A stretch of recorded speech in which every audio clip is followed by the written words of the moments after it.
Welcome to the next lecture of DSP. In this lecture, we'll be discussing some more digital filter types known as the Butterworth and Chebyshev filters.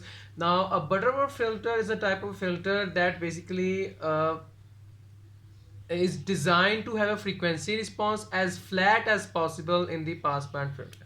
It is also referred to as a maximally flat magnitude filter. Alright, so it kind of looks like this, so this is so this pass flat band that we have is a result from Butterworth filter, and then there's the Chebyshev filter. Chebyshev filter are nothing but analog or digital filters. These filters have a steeper roll off and a type 1 filter which is kind of like a more passband ripple, or a type 2 filter which is a stop band ripple than Butterworth filters. The properties of this filter is that it reduces the error between the characteristic of the actual and idealized filters.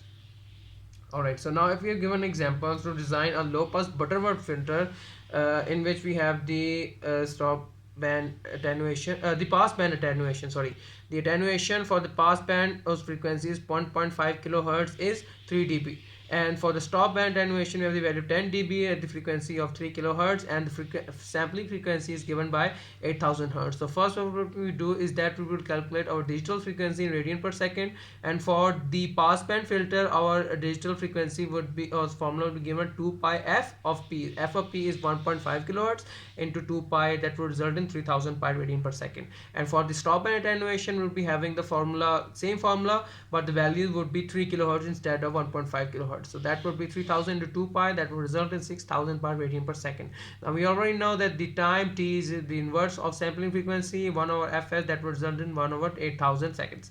Now the next step is to apply the wrapping equation, which is which is 2 by capital T tan WT T divided by 2. So that will result in 16,010 3000 pi divided by 8000 divided by 2 results in 1.0691 into 10 is to power 4 radian per second.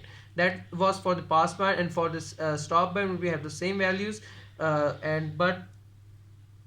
that we will be changing only our WT, the digital frequency that we calculated for the stop band, and by putting its value we will be having our wrapping equation 3.8627 to 10 is power 4 radian per second. Now there is a condition Vs whose formula is given by dividing the stop band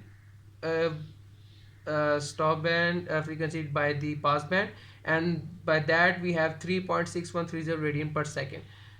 So we already know the then the next step is to find the filter order.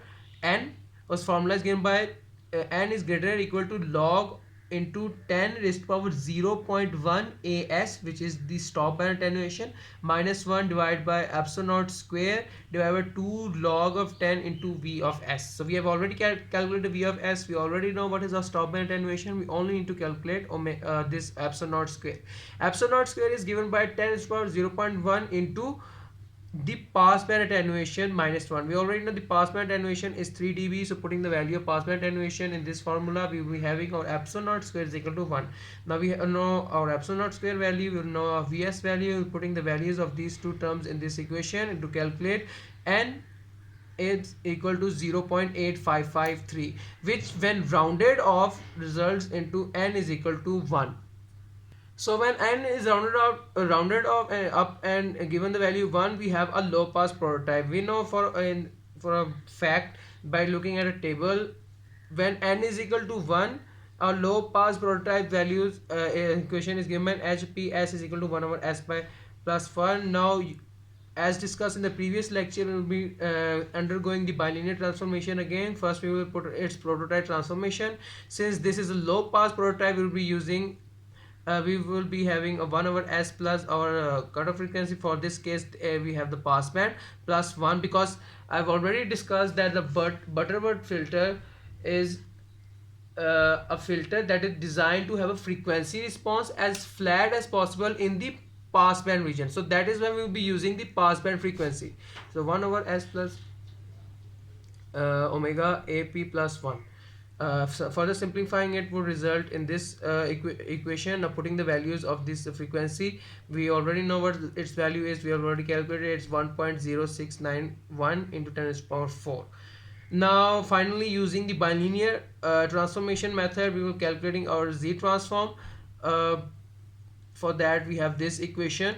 Now rounding up, further simplifying this equation, we would be having 0.6682 divided by z minus 1 plus into z plus 1 plus 0.6682. Further simplifying it would result in our final value of the transform, and that is h of z is equal to 0.4006 plus 0.4006 z power minus 1 divided by 1 minus 0.1989 z power minus 1. So that was all for today's lecture. Thank you so much.